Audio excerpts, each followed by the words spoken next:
The first player off the board in the 2025 NFL Draft is no surprise. It's Cam Ward to the Tennessee Titans, and we've been projecting this pick for a long time. So hasn't the media and everybody else. And this team needs a quarterback, and this is a quarterback that excelled at the FCS level, then transitioned to the Pac-12 at Washington State, instantly was successful, back-to-back 3,000-yard seasons, and then went to Miami in 2024 and made a huge impact there. 4,300 yards, 39 touchdowns. Wherever he's been at, he's produced, and he's produced with 3 different collegiate programs, and he's been rising to a different level each time, and he's been looking good on the field. When you look at what he's done throughout his career, it's been a long time since he's had double-digit interceptions. 7 interceptions last year with Miami, on top of 39 touchdowns with 454 passing attempts.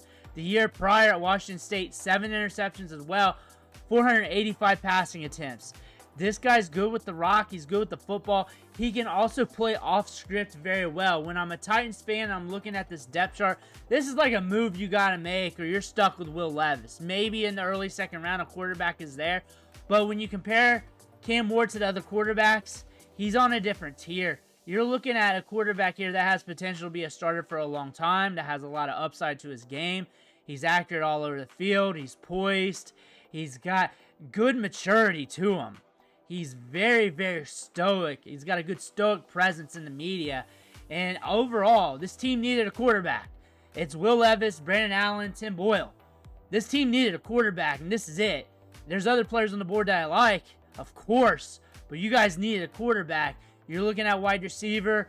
There's some building to do there. You got Tyler Lockett. You got Van Jefferson. You got Calvin Ridley. So we got a new addition. We also got Treylon Burks. So this depth chart is changing over. But when you look at the wide receiver class here in 2025, it's lacking talent. But there could be a massive change coming in. That being said, when you're looking at Cam Ward, this is a pick this team needed to make. And as long as they build around him, the Tennessee Titans should be okay. If you're looking for fantasy football, if you're talking redraft, 1 QB, you're waiting to see what happens in season. You might play around with him if you're streaming quarterbacks. 2 QB, different story. All the quarterbacks are going to be rostered, so he's going to be rosterable and startable in most leagues, so at least on the back end of a bench as a committee quarterback.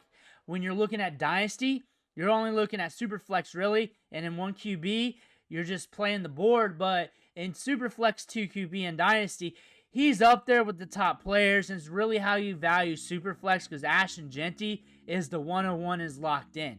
If I'm a Titans fan and I'm looking at this is a step in the right direction. You're looking at Will Levis. This is a better quarterback than him.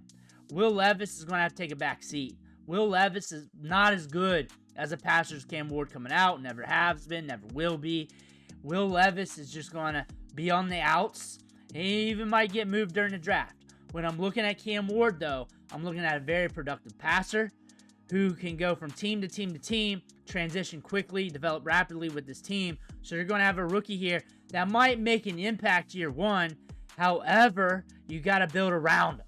That is the question. Can you guys build around Cam Ward?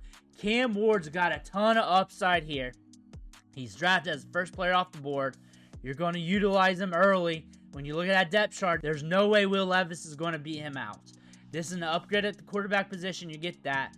The cost is passing on Hunter and Abdul Carter. That is the real cost, because those are gem prospects. But you got your quarterback of the future. You're going to have to add pieces to that offense to make it happen. When you're looking at Cam Ward, you got a good quarterback. A good quarterback. When I put him in last year's class, he's below the likes of Caleb Williams, Jaden Daniels, but he's also not like so far down where it's not improbable for him to be a first round last year's class either. Very good quarterback prospect, like I've been saying. Good, fundamentally sound, sprays the ball over the field, fast mental processor, accurate downfield, can play off scripts. Now you got to develop him. Now you got to build around him. But we got the foundation set at the quarterback position, and hopefully we can take a step forward. Let me know what you think in the comments below. Make sure to hit that subscribe button on the way out. One thing for watching. Catch you on the next video.